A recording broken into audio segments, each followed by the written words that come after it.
umat kami yang selesai ibadah pada pulang, lalu yang mau beribadah pada datang. Ya, lalu pada saat itu terjadi ledakan.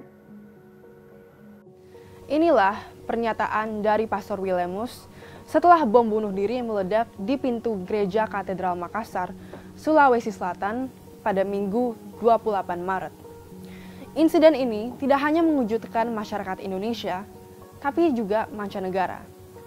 Kapolri Jenderal Listio Sigit Prabowo menyatakan bahwa pelaku bom adalah pasangan suami istri yang baru menikah 6 bulan. Salah satu pelaku bom juga sudah meninggalkan surat wasiat untuk pamit mati syahid.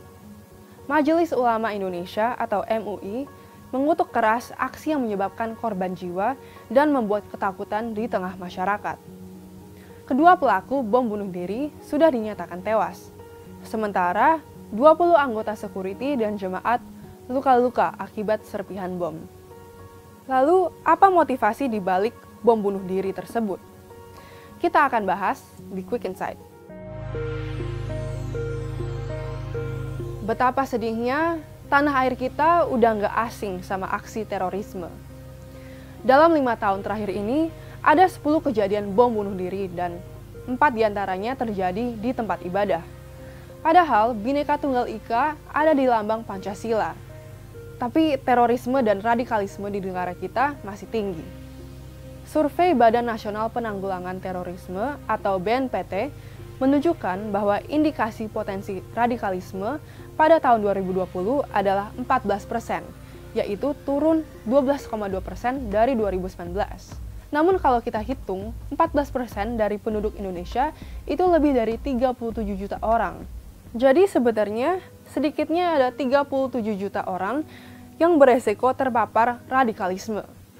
Dalam kasus bom Makassar, Kapolri mengatakan bahwa pelaku bom bunuh diri adalah anggota dari Jamaah Ansharut Daulah, yaitu sebuah kelompok militan Indonesia yang juga pernah meledakkan sebuah katedral di Filipina.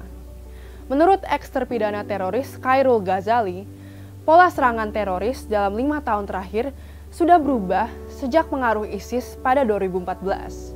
Khairul menegaskan, pola ISIS adalah menyerang rumah ibadah dan kantor polisi. Berbeda dengan pola terorisme Al-Qaeda di awal 2000-an. Mereka menargetkan kantor kedutaan besar dan tempat maksiat. Pasca insiden bom bunuh diri di Makassar, aparat keamanan bergerak cepat. Anggota Polda Sulawesi Selatan berjaga di depan Gereja Katedral Makassar. Ratusan TNI Polri juga berpatroli di beberapa gereja di Jakarta untuk memberi rasa aman kepada masyarakat yang beribadah. Dari 28 sampai 29 Maret, Densus 88 Anti Teror Polri juga menggerebek 3 lokasi, yaitu Bima, Nusa Tenggara Barat, kawasan Condet, Jakarta Timur, dan Kabupaten Bekasi, Jawa Barat.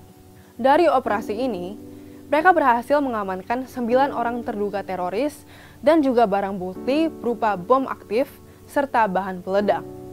Pada 30 Maret, Densus 88 juga berhasil menangkap 3 terduga teroris di Makassar yang diduga terlibat dengan pengeboman gereja katedral. Pada hari yang sama, Badan Intelijen Negara memperingatkan warga kalau rekrutmen teroris saat ini gencar dilakukan di medsos. BNPT juga umumkan kalau mereka mau memaksimalkan program deradikalisasi bagi napi dan simpatisan terorisme di daerah Sulawesi Selatan. Walaupun berbagai lembaga terkait sudah bergerak cepat, sebuah laporan dari The Diplomat pada 2019 menilai bahwa tindakan counter-terrorism di tanah air masih bersifat reaktif dan berjangka pendek. Laporan itu mencatat kalau faktor terorisme seperti korupsi di badan kepolisian dan militer belum ditangani secara sistematis. Jadi langkah-langkah ini belum cukup untuk mengurangi risiko radikalisme di Indonesia. Lalu menurut kamu, bagaimana bentuk antisipasi yang efektif terhadap gerakan terorisme? Tulis komentarmu di bawah. Minggu lalu kita bahas tim bulu tangkis Indonesia yang terpaksa mundur dari All England 2021. Seperti biasa, gue pengen bacain top komen kita ya. Nining di Facebook bilang, gak mungkin yang COVID bisa naik pesawat. Alasan aja untuk tim Indonesia agar tersingkir. Azhar Panjaitan bilang sebenarnya aneh jika Indonesia tidak protes keras. Seharusnya tim Indonesia bisa tuntut ganti rugi ke penerbangan yang lalai. Jadi tulis komentarmu buat video ini biar gue bisa bacain minggu depan.